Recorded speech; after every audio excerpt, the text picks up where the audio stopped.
Ош облысы боюнча жол кыймылдын коопсуздугун камсыздоо бөлүмүнүн маалыматына караганда 7 май күнү саат 16:00 чамасында Араван районунун Алиана Рафаэль өкмөтүнө караштуу Ача айылында адам өмүрүн алган жол кырсыгы катталды. Анда Араван районунун 1997-жылы туулган тургуну өзүнүн Toyota Ipsum үлгүсүндөгү автоунаасы менен каршы тилкеге чыгып, ушул эле райондун 1970-жылы туулган тургуну ВАЗ-2106 үлгүсүндөгү унаасы менен кагышкан.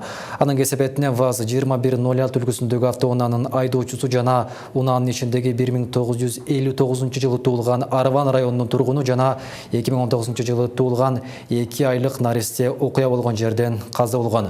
Ошондой эле унаадагы 5 адам денесинен түрдүү жаракаттарды алышып, бейтапканага жеткирилген. Ал эми Toyota Ipsumдун айдоочусу жабыркаган эмес. Аталган жол кырсыгы боюнча Араван райондук ички иштер бөлүмүнүн ыкчам тергөө тобу тарабынан тийиштүү экспертизалар дайындалып, териштирүү иштери жүргүзүлүүдө.